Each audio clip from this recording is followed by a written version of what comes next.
Okay. Yeah, we are good now. Okay, sir. Sir, can you Yep. bring your head?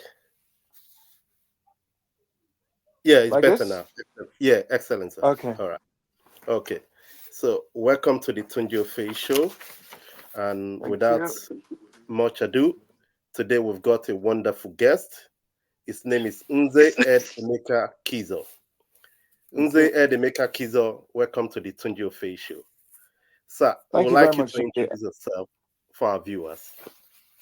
Right. Thank you. Tunji, I'm Zaed Emeka Keazor. I'm an historian, a lawyer, and an archivist. And I've been in this space for, well, should I say about 30 something odd years. And yeah, that really is in a nutshell who I am and what I do. And I'm grateful for the invitation. Thank you. All right, sir. And thank you for keeping it brief. So, because we got a couple of questions today. So, my first question Sure. now will be: you once described yourself as a title man from Ogosi. What title do you Yes. hold? My title is Ezenia Ugonabo, which Okay. essentially is it's an also title, but I also hold it's like I bestowed a title upon my son. Hence, he is Ezenia. He is Nakenyi. So the Ugonabo means two eagles, two eagle feathers. So if it's really it's an ancient one of the ancient most the oldest titular institutions in Igbo land. You know. And relative to there are levels to it. The higher levels, you kill cows and you do the what they call the ofala, which entitles you to refer to yourself as a Obueshi and to wear the red cap. There are other levels which are slightly lower, but it's still there's still a lot of it's not about prestige, it's about honor, and it's also about a respect and recognition for the responsibilities that come with it, because you're meant to be a person of integrity who stands as a pillar of society, not just for status and saying, "Oh, I'm a big man, each year one." It's more about saying, "Well, what value do you bring to the society? What value do you bring to the community, and what value do you bring to humanity on a broad level?" So yes, that's what that's why, as I say, I always put it left, front, and center, not because it's not about status, but it's also about drawing attention to the importance of the titular institution itself. Which is a sort of heritage in his own right. Yes, indeed. Yes, indeed. Okay. I'm just a bit more curious, still on that a little. Does that Yeah. position you to be like an OB or a king someday? Well, to be honest with you, anybody who holds a title, right, is entitled to be the king of well, where there are kingships. It pretty much entitles you to that. There's no question. You cannot be an Eze, right? Which is rather than Obi, because Obi is a title that is more known to places in Western Igbo land. Hmm. But you cannot become an Eze without being entitled to be an Onyenze. Nze, which is the title which I hold. You cannot be a king without having, without being an Onyenze. That is the threshold. You know what I mean? With which you become a king. So as to whether I aspire to that, well, these things are done on a very complex elective basis, and we have a current and very vibrant king in my community, Eziweka. The third, who is all I can say is may his reign be long, and may Yeah. his reign continue to be fruitful. The throne is not vacant. So, whilst technically one is entitled to pitch one's tent, pitch one's hat into the ring, there's no vacancy there at the moment, and our king is doing an incredible job of rebuilding from the ashes of the difficult circumstances that we find ourselves in the East at the moment. The East is, as you it's in a bit of turmoil at the moment. So, but my community has been well led by a very wise king, and long may it continue. Thank you. Yeah. So lastly, so that Nze, because I'm not Igbo, I'm just trying to, for the Yes, sake of other people watching now. So it's not your name, it's a yes, title, right? it's a title. It's Okay. like saying, it's like Otumba, saying Otumba, Otumba. Otumba, or or Bashon, Yeah. or Are. That's the equivalent. Okay, fantastic. I've learned something today, and I hope our viewers have also done the same. Yeah, Okay, we move to the yeah. next question. How have you been able to combine so many professions? Because yourself, you describe yourself as a lawyer, an archivist, a historian, and all that. One person. How is that possible? That's a very good question. I mean, and sometimes I ask myself, because it's strenuous. All of these are very demanding vocations in themselves. But you see, the fundamental thing is you should not do whatever you don't enjoy doing, and which obviously it is presumed that as an adult and as an adult, a responsible adult, you're doing things that have generate income for you to meet your responsibilities. So I am grateful that at least all of these things that I do in their way, have been my livelihood and have been the means by which I have looked after my family, through the years. So it's tough, but I enjoy it, which is why I do it. And if you, as someone said once, one of the a beautiful way to go through life is doing what you enjoy doing, and what I won't say. I mean, because what you say you're good at is a subjective measure. People have to say, okay, you're good, rather than you simply ascribing excellence to yourself. It has to be a measure of what people feed you back as to the output that you're producing. And a few people have said that what I produce is useful, and I'm grateful to God for that opportunity. And somebody wiser than myself said, if God gives you a gift, use it. So that's what I've tried to do in the last 30, 40 years. So, because I know it's not all of these that you learned in school or something like that. So, how did you discover yourself that you can do all of these things? How did it come to you? Okay, that's a good question. I mean, I studied law. I mean, law is my what was my first vocation, but I actually went back to do a postgraduate in history. And the reality is that history and law are very much connected, particularly the kind of law that I was involved as a litigation lawyer. And litigation law is about, arguing cases, going to court and arguing cases. And to argue a case, you have to have evidence. It's evidence based. You know what I Mhm. mean? You work with evidence, you work with law. Now, so in the same way with history, you work with evidence and you work with theories, methodologies, okay, Yeah. and approaches to analyzing and telling history. And so there's a lot of synergies between this there's a lot of skill synergies between the two areas. And naturally, as a lawyer, well, you're dealing with documents, you're dealing with the arrangement of documents, you're dealing with the verification of documents, which is what archiving is about. It's almost like an archivist is like a librarian, you know what I mean? Yeah. So as a lawyer, I mean, like, I remember once when I was handling a very complex case at the Court of Appeal in UK, when I practiced there. And it's literally, I remember once I was my kids were very young at the time. It was about 18 years ago. They saw a liver act file, this thick liver act files. It was thick, and there were about three of them for one case, and the case had not even gone to trial. You understand? And Yeah. every case thing they had, there was what they call a trial bundle, right? And it has to be indexed. There's a chronological summary. There's an index. So you're literally having to those the tabs there. If you're referring to one particular sheet out of 1,500 pages, which is just three bundles, just three Liverite files. In some cases, you can have up to 20 Liverite files. So that's the need for proper indexing, the need for proper cataloging is imperative if you're a litigation lawyer, at least a serious litigation lawyer. And these are skills that you need as an archivist. They need to know, okay, I'm researching this thing. This is the reference point for it. This is the document. You know where it is.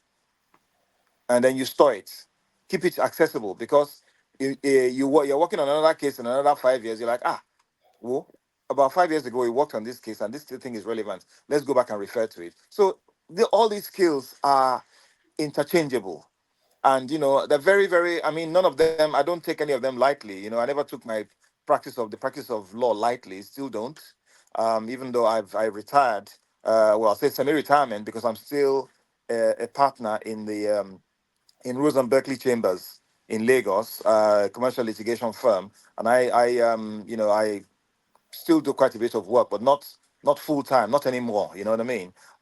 So they're very serious. It's a very, very serious disciplines. These are disciplines that require a lot of focus, a lot of application. So yes, whilst one might enjoy it, it's not a joke. So you apply yourself, and I guess all of these factors are what have made it possible. I use the word possible. I'm not going to say I'm hyper successful. I will, I'll leave my clients to be the ones to say how good I am. But I would say all these elements are what have made it possible for me to do all the work I've done in the last 30 years relatively well. Thank you. But while I think I agree with you that all of these things, they are related, there are transferable skills in them. But what about music? How do you reconcile Okay. music to all of this? Okay. Okay, music is my hobby. That's one that is. I will never pretend that music has made any money for me. I've never made any money from music. In fact, and on the contrary, music has been about expenditure. It's a hobby. In the same way that people, some of my colleagues, some of my friends, who say, this music you're doing, they're playing golf, they're playing polo. I say, well, it's the same way you are playing polo and playing golf. You're enjoying yourself. This is how we relax. I'd rather be out there composing music and performing than sitting down and drinking 6 pints of lager, and what I mean. It's and it gives something that gives you joy. Look, life is tough enough. Something that gives you joy, you do it, and if you're relatively good at it and people enjoy it, well, you're sharing a gift with the world. Now, as to how it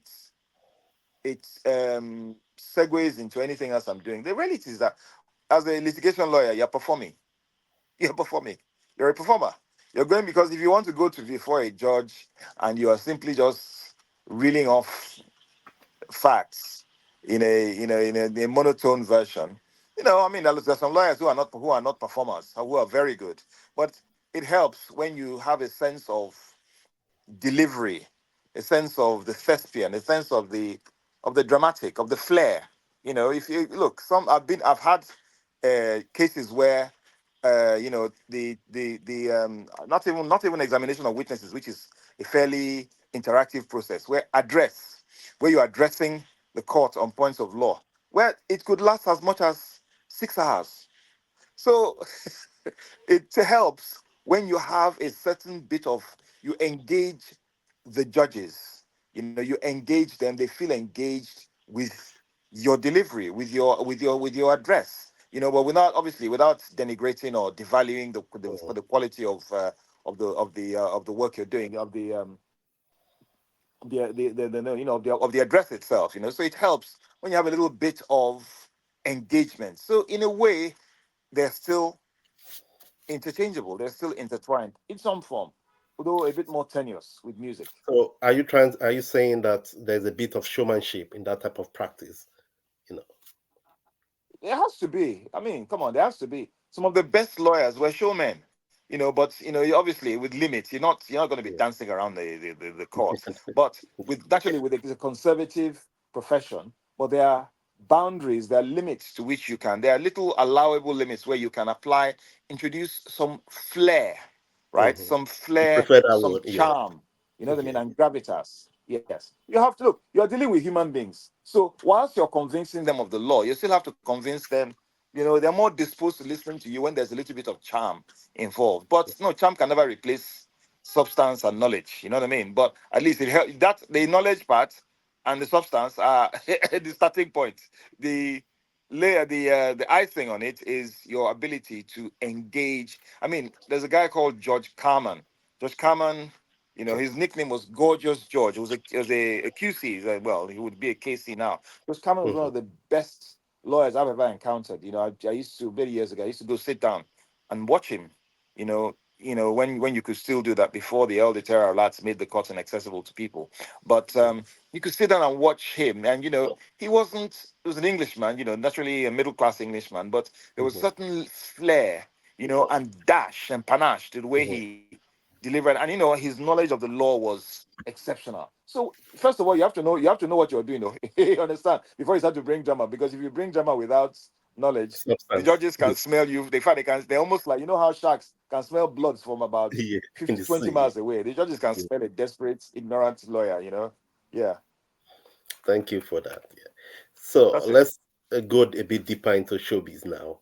So I was watching your concert on YouTube in 2015, to be precise, at the African Yeah. Shrine. You performed such an energetic song called Fogo Fogo featuring Tony Yeah, Allen, of blessed memory now. yeah. So I love that song Mhm. personally. I'm sure a lot of people will do. So very deep and pure Afrobeat. Do you think you should just let go of that song? Because I know you said it's a hobby. Don't you think it's worth it to be a good service to Nigerian music, maybe even African music? If you shoot a video, I'm not saying you should go full time into music because obviously you're a man of many parts, but that particular song for go. Do you remember that song, sir? I know Fogo Fogo very well. I knew when Fogo Fogo came out in the 70s. In fact, let me Oh, even tell it's you the not your story song. behind the I song, thought it was and a I'll tell song. you why. I'll give you the ambit. Sorry, no, it's not my I, song. oh, It's Fela. It's a Fela oh, fella song. has it. But let me tell Okay, you the story about the song. You see, please do. Yeah. yeah, it's a Fela song. You see, and that was actually that wasn't at the shrine. It was at the British Library. In fact, it was at Okay. celebration at the British No. Library in London. Yeah. So the Afrobeat community took over the conservative confines of the British Library for one evening, and it was packed full.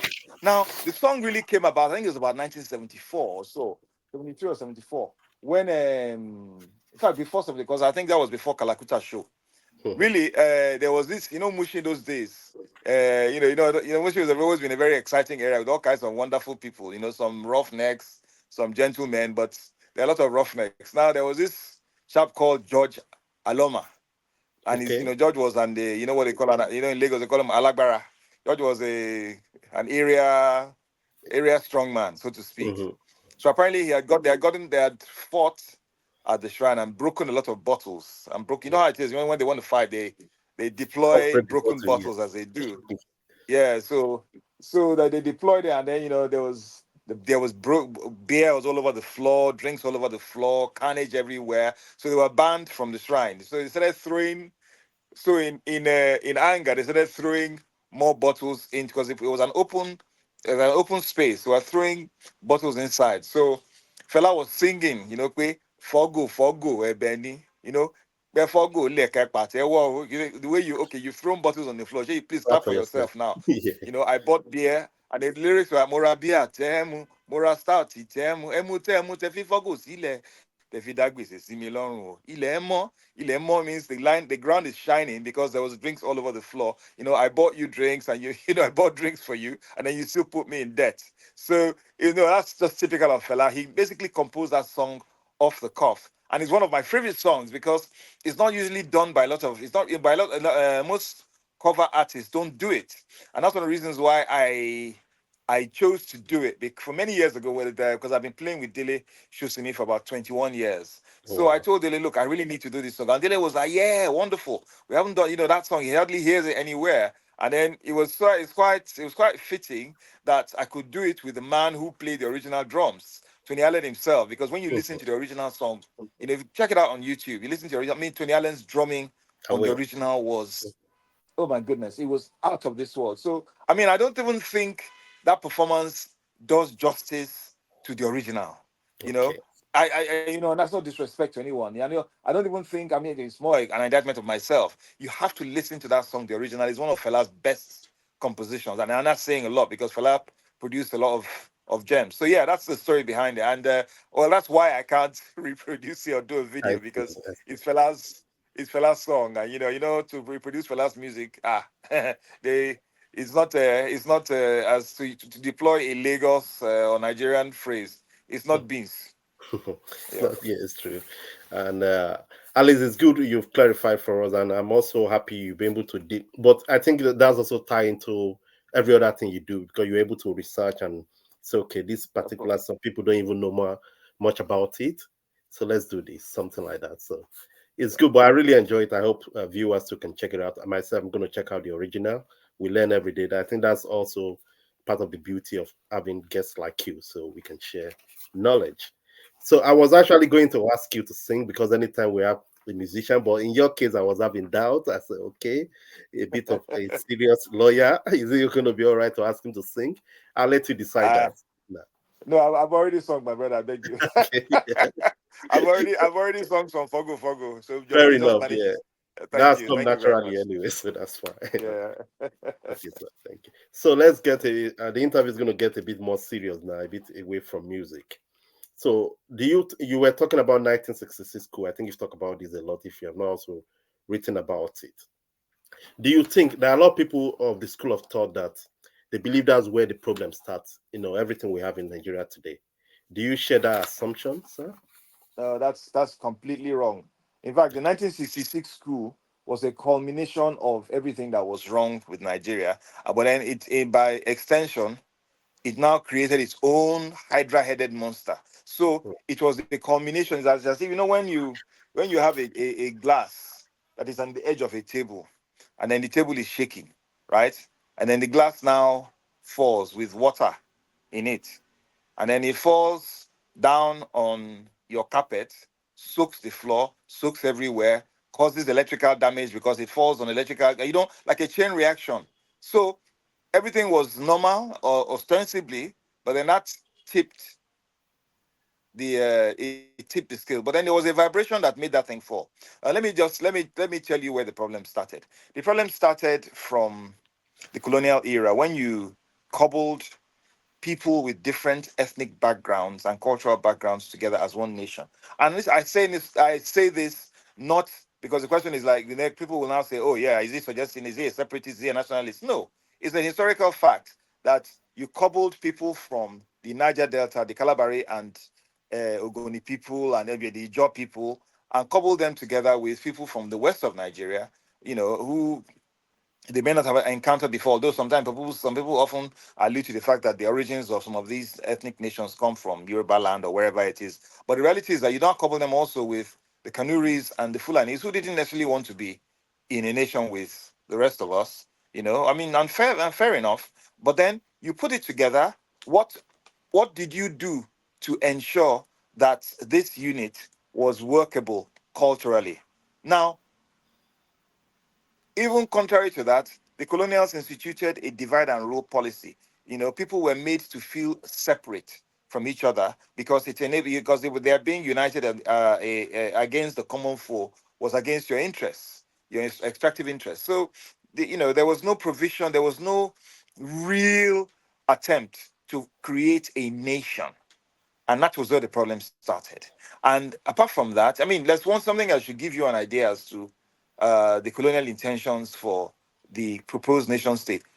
James Robertson, the last colonial governor the last British colonial governor, I should say, was did in the papers, in the official papers, there's a record where he said sometime I think it was about 1955 or 1956 that there's no question of independence coming in the near future, and then but within 2 years, a motion for independence had been passed on the floor of parliaments, interestingly by Samuel Akintola himself. You know, that's the first time because the first attempt by Anthony Anahoro in 1953 was defeated. But then by 1957, all the political actors managed to get their acts together and present a common front, in spite of the fact that there had been fractious divisions amongst them going back to 1946 when the Richards Constitution was created, the three regions, and when a lot of the clear divisive uh, uh, uh, uh, um, tactics were employed and were successfully employed, and obviously it was manifest because before then we didn't have a unified elective house like we had from 1946 when the Richards Constitution created the house, elected membership of the House of Representatives from all across Nigeria. So there was now a focal arena where these divisions could now be manifested, and this is one of the reasons why the NCNC delegates, Funla Ransom Kuti, Nnamdi Azikiwe, Young SCN, Deep Charima, Olarunimbe, went to the UK to try and make a case for that constitution not being created because they felt to cause deep division. But anyway, I'm going very, very deep. Let me come out again so that we can answer your question without spending the whole day here. The reality is that it wasn't the fractions had started long before independence. There had been violence. There had been interethnic violence amongst let's talk about the just violence in 1945, the 1953 attacks. And when the northern delegates were booed in Lagos after the defeat of the society, the independence motion, and then the people felt their leaders had been insulted, so there was violence in the north, you know. So there was a lot of things had been happening. People had been dying before 1966, and then let's not even talk about, and then let's even talk about after independence. As you recall, the Western region crisis took place, and the number of people that died in the violence in the West is not something that we should simply brush under the carpet. Is that the And Operation people Wetty or felt something like? a sense of injustice. Precisely, people in the West felt a sense of injustice because what was effectively a coalition government between Nnamdi Azikiwe's NCNC and the MPC, had was their main opposition figure had been imprisoned in the treasonable felony trial. That's Obafemi Awolowo. But the reality is that, well, I'm not going to question. At this stage, we're not here to discuss the efficacy of that judgment. That's for a separate conversation. But there was a judgment. But then the optics of the opposition figure now being presiding over the imprisonment of caused this disenchantment. And then when you had the Akintola effect in Western Nigeria, because as you can imagine, there was now a schism between Chief Akintola and Chief Awolowo that ensued after Chief Akintola took over as the premier of the Western region.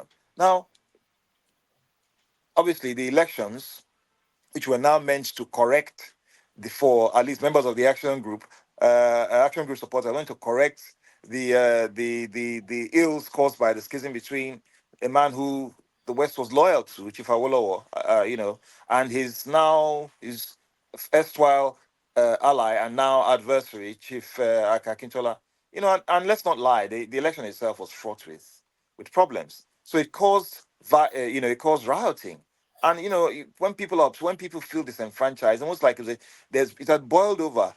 The hero had been imprisoned, and then when there's an attempt to try and use the ballot box to remove him, then and then there's widespread rigging and malpractice, election malpractices everywhere. I mean, people felt anger. I would never justify violence in any way, but it was a consequence of that. So there was that. The West was boiling, and by that time, in any case, there'd even been a realignment of the political forces because the UPGA, that's the Progressive Grand Alliance, which was a coalition of NEPU, of the Action Group, and the NCSC, which strangely enough was still in government in alliance with in coalition with the NPC, you know, sort of fight elections in the West, and even Dr. Okpara traveled to the West, and was visibly supported the action groups campaign quite vigorously. So there was that, but there was still violence going on, afterwards, because clearly the election was not free and it wasn't fair. Now we don't that we've talked about the Western region. Let's go to the Middle Belt. Yeah. The United Middle Belt Congress was obviously a party formed headed by Chief Joseph Taka, which was largely of the Tiv ethnic nation, or Idomas, and a few other ethnic nations in the Middle Belt, had always expressed their independence from what they felt was an hegemonic North. Right from time, the Tiv historians will tell you that the Tiv had always been very independent minded. In fact, they would be actually Republican. In real terms, Mhm. the tall chief title was a almost like the Warren Chief's title in Eastern Nigeria. Very independent minded people, very because they actually developed a warrior culture to protect their nation from what they felt was from the pervasive effects of from what historians term hostile neighbors. And there were quite a few hostile neighbors. There were Juku, there was the Fulani. So it wasn't just a question of this is not a Fulani bashing exercise. This was a time when history was quite it was quite fluid. There's a lot of violence, at the time. So they had the same time, they were very independent people. They had their own religious, cultural practices, and they were not ready to be subsumed under um, what really was the imperial force of the Fulanis and other ethnic nations and the Jukun at the time, who are also a very powerful warrior nation. So the impact of the colonial incursion was to place the chief under the control of what was a monolithic northern superstructure, which was contrary to their own desire.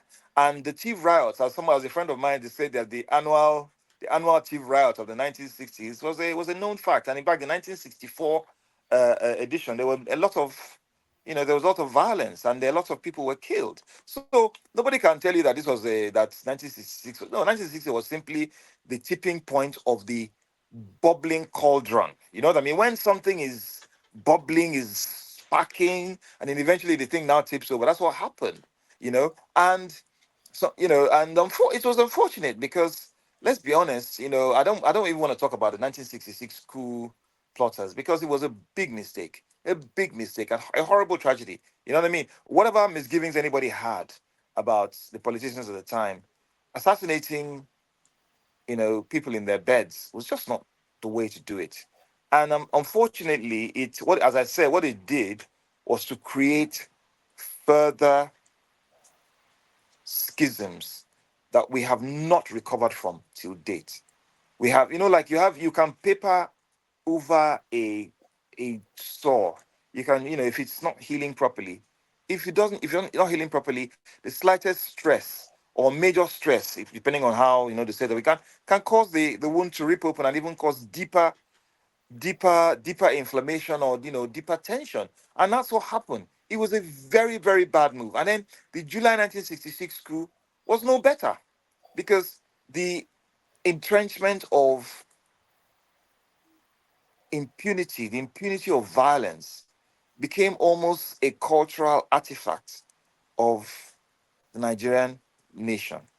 It became part of, that we will deal with you. We will kill you. If you offend us, we kill you. I mean, human life became cheap.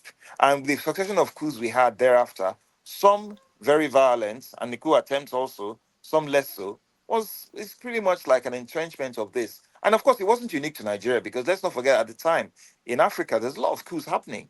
There was the Congo, there was Ghana, a lot of the democracies that were birthed between 1957 and 1964 faced a lot of faced major crisis in that decade heading into the 1970s. So there was a lot happening generally from former colonial territories, But coming back to Nigeria, the January coup attempt, which is what it was, a coup attempt, not a coup, January coup attempt, and indeed the July coup itself, where did not do this nation any favors, but it was simply a carryover of the tensions that had been building up because there's a lot that was going on. There had been talk of a coup plot as far back as 1964. And that should tell you everything you need to know about this. And of course, we know what happened with the war. So I think I've gone into a lot of detail to try and answer your question to say it didn't start with 66. It started long before then. It started from 1914 because it was never in the interest of the British for these over 300 ethnic nations to be united. And it's not even possible to unite them because we are different. You see, and it's not about saying, oh, because we're different, let us separate. Because there are many nations that have differences of cultural differences, ethnic differences that have been successful, that have been stable democracies, albeit with tensions that were managed. Ghana, with all its seemingly peaceful appearance, has if you want to talk even on religious lines, there's a very there's a northern, a Muslim Ghana. north, and a Christian south, and there are quite a few ethnic nations there, although not as varied as we are. But let's not forget that Nigeria largely consists of three major ethnic nations and the minority tribe, well, minority nation. I hate that word tribe. My apologies for that. And so Ghana has like three or four main ethnic nations, which have been managed quite strenuously, and that is one of the legacies of Nkrumah's regime. They were able to manage these ethnic tensions. Now, one of the most wise and poignant words which was said, ironically, came from the Sultana of Sokoto, where you know, um, he was reputed to have, when Zico said, let us set aside our differences. and to him, and he said, "Look, we can't set aside our differences. We must acknowledge our differences and manage them." Now, you can argue about to whether he lived those words. I don't think he ever made any pretension to the fact that his dedication and his commitment was to his region, and rightly so. You know. Okay, to the north, and rightly so. Likewise, Chief Awolowo. Okay, rightly so. I think there was not really nothing wrong with that. The reality is that it would have been better managed if the trustees of that arrangement, i.e., the colonial authorities, had operated in good faith, and they could not actually, in fairness to them, they could not necessarily operate in good faith because it was in their interest to preserve the disunity for the purposes of their own agenda. Now the question then falls. Okay, fine, we can blame the colonials, and what happened after? Well, that's where we have to take Yeah, our own criticism. sorry, sir. I was Do coming we, to that. yeah, please go ahead. No, ask your question because if you leave me, I will keep talking. So, because you've done a lot about the post-mortem, which I really appreciate, and I'm sure a lot of people will learn from that as well, because that's the whole idea of listening to history or historians speak. But I was thinking, do you think, like, of recent, the General Musa, the chief of defense staff, has come out openly and told people that, look, if you're thinking about a military takeover, forget about it. And you've told us the first one was a mistake anyway. So, do you think people agitating for me? I don't believe in military takeover, to be honest. I'm a Democrat to the core. But do you think they are fundamentally wrong to be saying they want military takeover in Nigeria? Secondly, do you believe in regionalism as a solution? This is like a two-in-one question, so we can manage time. No, good point. No, first of all, I think it would be an abject disaster to have a military takeover in this country. No, the worst form of democracy is better than the best form of a dictatorship, military dictatorship. I know it's strange to say so, but yes, because at least the structures are there for you to even consider, replacing a civilian head of state. And the thing is, okay, what kind of military dictator head of state are you going to get? Do you know? Does anybody, as they say, does anybody have the crystal ball to know? We okay, at least with the civilian, we will pretend we are doing elections. We'll be able to see the person and we'll be able to say, this man, we don't like him or We whatever. made it. A military Yeah. crew, all you know is that they will just go into their barracks. Next thing you see, they will produce one person with a mustache and tell you this is your new head of state. At least with the civilian government, you will have the opportunity, even if they're going to rig the election, to say, we don't like this man. Okay, he too will even pretend he has a program. Hmm? So you have the opportunity to at least try and analyze whatever the case may be. And then we know we keep chipping away, we keep, molding and banging and panel beating till we get something that hopefully works. So that would be the absolute madness. No way. And the thing is, let's be honest, you have the most schools have been propelled by the army. Apart from the Okaku, which had a lot of Air Force involvement. But the truth of the matter is that the army is fighting in northwest. The army is fighting in northeast. The army is deployed. We're in a state of way, which I mean, and the thing is, even the structure of the army itself right now, I don't see how it lends itself to that kind of homogeneous, unitary approach, which characterized not to a dysfunctional extent, I should say, in the 1970s when we last, 1970s and the 1980s and up through to the 1990s. We don't have that. The army is a totally different animal in the 21st century, so it won't work. As for regionalism, of course, the reality is that this country worked best when we had solid regional structures, autonomous, semi-autonomous regional structures, and a weak center. It definitely worked better. We were on a trajectory. You see, the north, the west was one of the richest because of the resources it had, and also because of the proximity to the its centralized governance structures at the time. And look, let's be honest. The Lagos and other, where Lagos had the coastal city was a pearl of the west, and also the agricultural base, of the hinterland of the west was a cash cow. So the west pretty much had a lot of the resources. The north had a lot of resources because people often say, "Oh yeah, we were merged with the north because the north could not sustain itself." Yeah, probably at the beginning, But by the time tin had been discovered, all the other minerals had been discovered, and then the hides and skin industry, the cotton industry, and the groundnuts. By the 1950s, the north was rich. And to be fair, the poorest region was the east. It's a fact. The poorest region in Nigeria by the late 1950s, or the mid 1950s, was the East, which is why, we cannot appreciate, on an aside, we cannot, although it's related, we cannot appreciate enough the regime of Michael Okpara in the East, because by 1964, the East was growing into an economic powerhouse. Growing was still a work in progress. By Mhm. 1964, we were finally getting it together. There was an industrialization. Okay, I mean, it wasn't just down to Opera, by the way. This was a program that really had been put into place during Zeke's premiership from 1953 on, was after the removal of Dr. Ayoita, which is another tragedy in itself. But it was a program put together by himself, and then driven by technocrats, by visionary figures like Sir Louis Ojukwu and several of Matthias Ugochukwu and many others like that. So the East was slowly growing into an economic powerhouse, and as for the North, the Sadauna had a very intentional, aggressive program of development. For him, it was not a joke. The North was, there was a lot of infrastructural projects being put in place, investments were being made. Now, let me even give you an example of northern investments, just to show you that the difference between, sorry to say, what we have today and what we had then. EMI Records, EMI Records Nigeria. Yeah, Hmm? yes, a That popular one. was where your Uncle Eddie and his band recorded rock music and funk music in the 1970s, where Rinka's Experience, Mono Mono, and all these people recorded that. Do you know that the northern region were the major investors in EMI? Do you know Wow. that? No. Yes, it was an investment. I mean, it's almost like saying, okay, I don't drink beer, but I'll invest in NBC. Nigeria brewery. I Yeah. don't give me the beer, give me the dividends. But it was a very shrewd investment because one of the most successful record companies in Africa. It was a Mhm. subsidiary of the EMI, the British EMI company.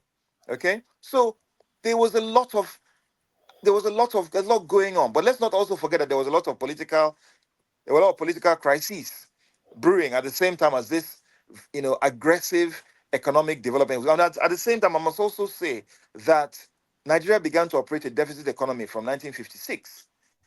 We were spending more than we were making. And let's not forget, this was during the colonial era. So you have to ask yourself, what kind of minefield these people set for us? You Mhm. understand? We were spending more than we were making from 1956, 1957 onwards through to 1966 when the coup happened. And it so happens that by 1967, when the Civil War started, the Arab-Israeli conflict of 1967 triggered a spike in oil prices, which had a positive effect on Nigerians' economy because suddenly revenue shot through the roof. Mhm. And this is just an aside. But my point being that there was a lot happening. A lot of things were happening, but of course, a lot of it was borrowed money. There were loans taken to finance this aggressive infrastructural development, and this was the 1962 to 1968 plan was in sway at this. Sorry, 19, yeah, yeah, the 19 was in sway at this time. Okay, so there's a lot happening in Nigeria, and the thing is that the regions were autonomous. We had regional diplomatic offices abroad.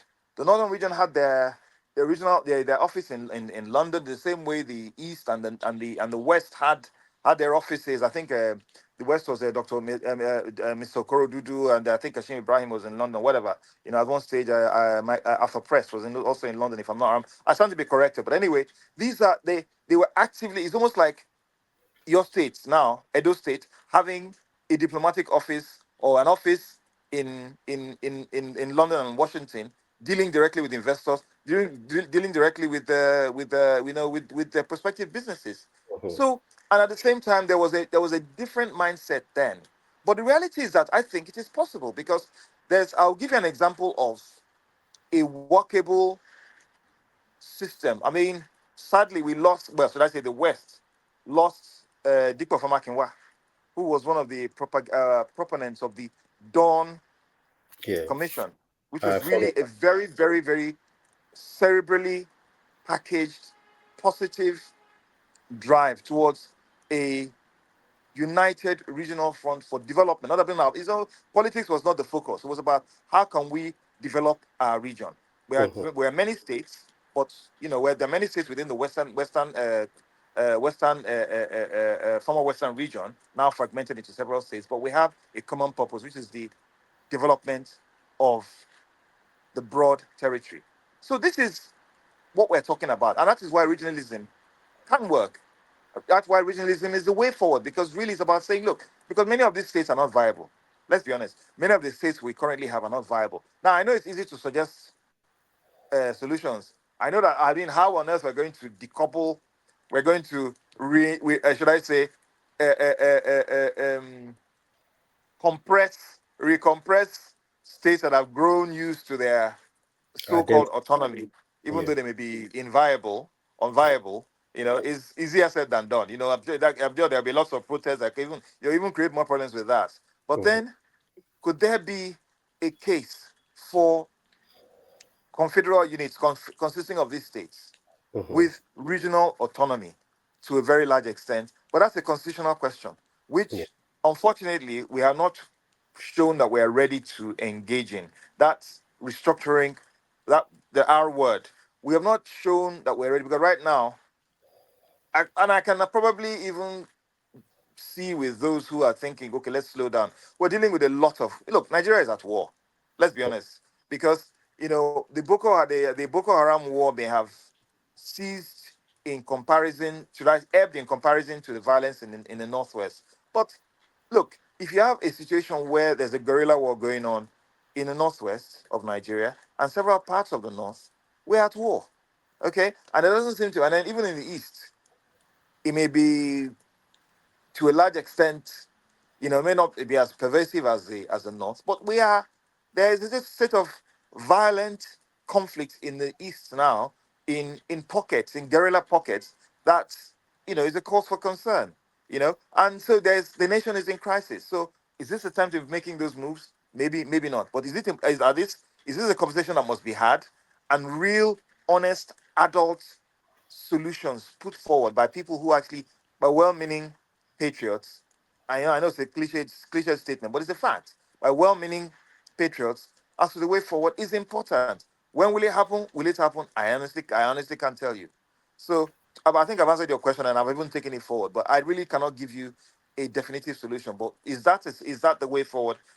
With all my heart, I believe so. Thank you. I think that's an assumption I also share and a perspective I believe in. But let's believe people in power also looking at going to be watching this because we can speak, but they can take the action. It's now up to them to do something about it. Yeah. So I've got like a few couple of more questions. I know the time is fast spent, but yesterday, sadly, we lost Nigerian first Olympic medalist because I know you're also a sports historian. That's why I'm asking this. Nojim Mayegun, the boxer. How do you react to his demise? Well, yeah. Najee Maigun was, I mean, I wasn't quite conscious, I wasn't conscious when he won that medal, but I can tell you categorically that's, at least I don't recall it anyway. I can tell you it's a huge loss. But, he wasn't a young man, you know what I mean? He had battled with not ill health, I think he lost his vision a while back, but he still led a very full, very active life, to the extent that he could, so it's a huge loss. But then, death is a fact of life. And, as Africans, we have a perspective on death is we have to ask, first of all, ask how old was the person? It doesn't make it easier. But Mm, if he was an elder, which he was, you know what I mean? He was an mm, elder and he lived a constructive life. He lived a positive, impactful life. We thank God for the life he lived. We thank God for his legacy. He was a great man. It was what he achieved. It's not, I don't think we value it enough. I don't think we value it. He might have been a bronze, but I don't think we value. I mean, his nickname was Omo Alaja. You know, mhm. we don't value Omo Alaja enough. But it's what it is. But let's just say he may his soul rest in peace, and may you and I speaking here and others around us, may we be blessed to live as impactful a life as he did, to leave a legacy like he did. It may have been just one medal, but what that medal meant to a nation is not to be sniffed at. It was worth its weight in gold, and we thank God for his life. Yeah. Do you think the government should do something, at least, even though if they've not done enough while he lived, maybe to support his family now that he's gone? Would that be Well, I something don't. good? I mean, that presupposes that his family needs support. I don't think his family needs support from anybody. I think he was actually quite relatively comfortable before he passed. But as to whether he should be commemorated, of course he should be. Of course he should be, because you see, when you commemorate people, like, when you see statues of heroes, it's not just for their heroes themselves, because many of those heroes they are dead now. Will you see the statue they put for you? No. But what Mm, it is, it tells society that you value. It also is a marker of a nation's value system. That you're saying that we value people who are selfless, who are patriotic, who achieve positive things. Okay? It tells the young boy who looks at the statue and says, Daddy, who is this man? Ah, he won a gold medal and so and so. And his nation is commemorating him for winning a bronze medal, for doing well, for making us proud. Then the guy, young kid goes, feels that's I mean, I know how it was for me when my dad would tell me things like that when I was a child. I want to be like this. I want to aspire. In a time when as a nation, I don't need to pontificate on our values, on our what is the general tenor, which is deserved or undeserved about our value systems. Okay, as to what we value as what is right. Although I think that social media, I should say, is changing a lot of perceptions of our value system, because we are seeing on one Twitter feed with your 15 megabyte data, you can see how the guy in Kineklompe in England is acting. Although England is not so much of a good example nowadays, but in a certain, maybe like the guy in a certain nation is doing things properly. How people are queuing, how the streets are clean somewhere. Then you look at your surroundings. Why would not we live like this? You mm, understand me? And then when those who within our ecosystem would have normalized the mediocre are trying to do that, you with your 50 megabyte data in Egbeda can say, Oga, keep quiet. See your mates, we here they suffer. Oga, keep quiet. So, in a way, social media has been influential in beginning to change our value system. Because let me tell you something. okay. I can speak for myself. When we were growing up, newspapers were and the television were our main only sources of news, to be fair, apart from word of mouth. So, and you know that newspapers come every day. When I was checking my law school, when I went to check my law school results, now you can probably get it on the internet. I had to go and stand at Alaji Masha bus stop, waiting for the newspaper vendors to wake up so Yeah. I could check my results. Whereas Even now, jam result in in those days as well. Yeah.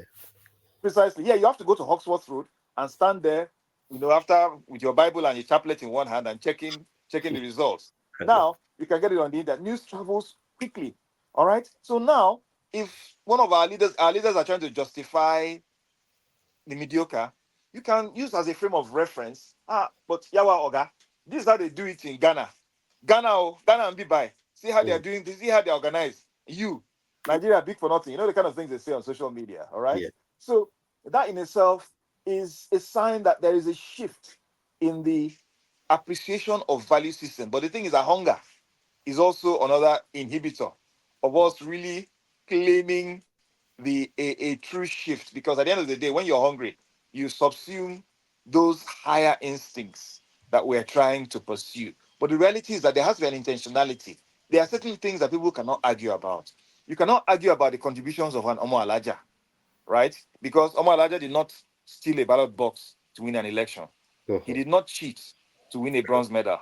He won the bronze medal through his own sweat, supported by his nation. And this was an independent Nigeria, by the way, and for which is being commemorated. So it's about saying, look, commemorate the man, commemorate his achievement. I don't know.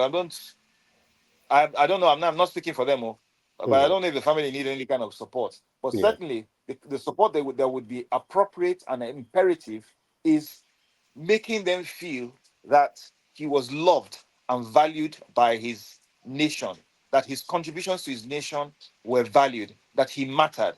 These things matter more than just saying, "Oh yeah, take this 50,000 pounds." Of course, I'm sure they will not say no to it, but I'm not saying that they need it either. But But money is I not think what everything. would be of value, yeah, it's what would be of immeasurable value is simply contacting them to say, your father was a great man, and the nation appreciates him. It's not a small thing. These are small things that matter. Because last Nigerians, or even though we can be very transactional and mercantile in our expectations, we are also very emotional people. You Yeah. understand? With all the way we abuse each other, oh, Igbo this, Yamiri this, Kobo Kobo this, or Aroke this, and so and so. We when we stick together, when we pull together for common cause, you be like, come on, is it these people that were fighting each other a few minutes ago? When we now face South Africa or we face our good friends Ghana, you would have Everybody wondered, start I thought you praying. guys hated each other. So the reality is that we're an emotional people, and the thing is that when we see injustice, which is not politically, not partisan in its implications, because sometimes when the politics is involved, people put their brains inside the fridge. But when it is non-partisan related, when there's a genuine case of someone being hurt, you know, you see Nigerians pull together in spite of their different political differences. In fact, when it's Big Brother Nigeria, you suddenly see them. There's a unity on purpose that wouldn't exist otherwise in the political arena. So it's possible. It's possible. And it's possible for this value system to change. When Nigeria is playing football, most people, 90 to 80% of Nigerians, or 90%, are fully behind the national team. So that tells you everything you need to know about what is possible if the leadership is there to make it happen. And that's me signing off. True. Thank you. Still on sport history. I know if I've taken your time, but I promise you the questions are very few now remaining.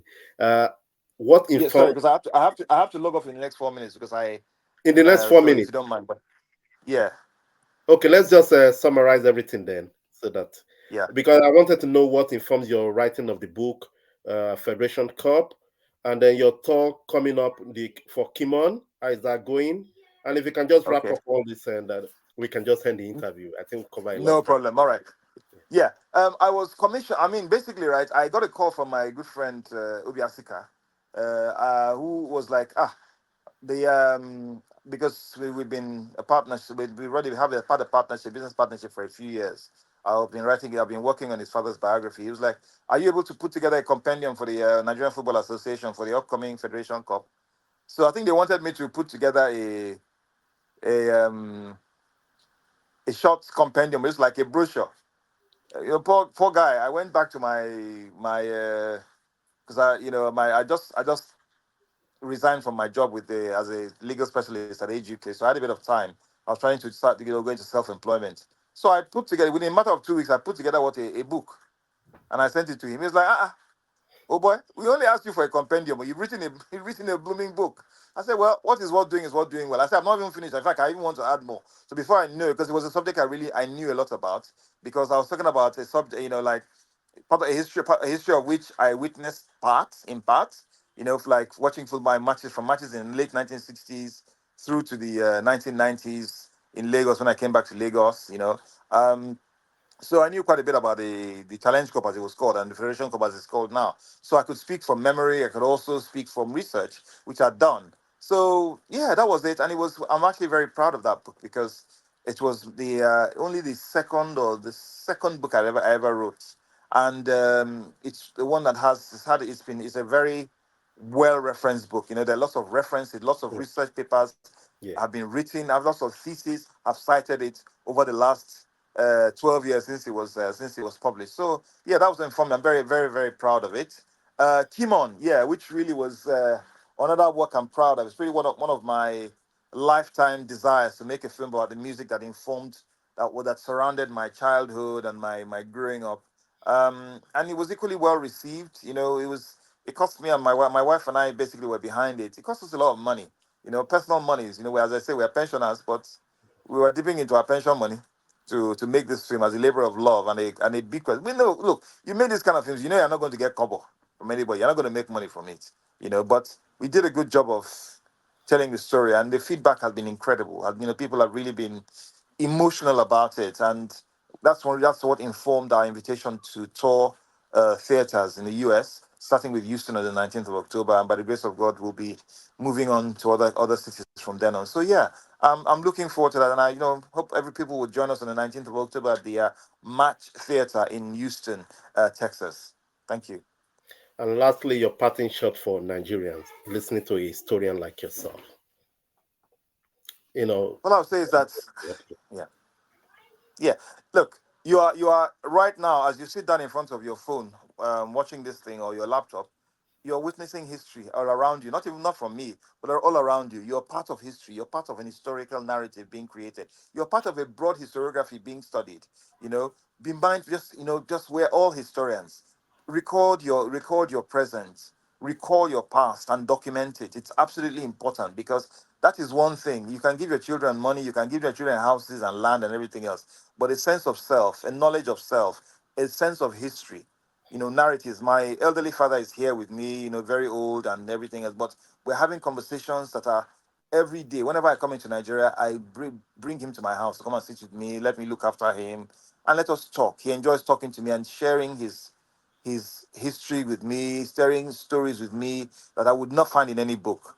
So we're all historians, but please, it is important that we continue to harvest our histories and tell those histories, okay? Because our nation needs these stories to counter the fallacies and narratives that are thrown up by politicians sometimes to divide us.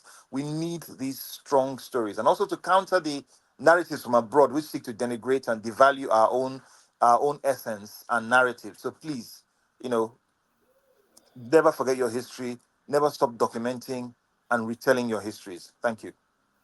Nze Ed Emeka Keazor, thanks for coming on the Tunji Offeyi show. Bye for now. Thank you for inviting me, Tuji. Great questions. Thank you so much. Yeah? Yeah, bye. Okay, take care. Have a good evening.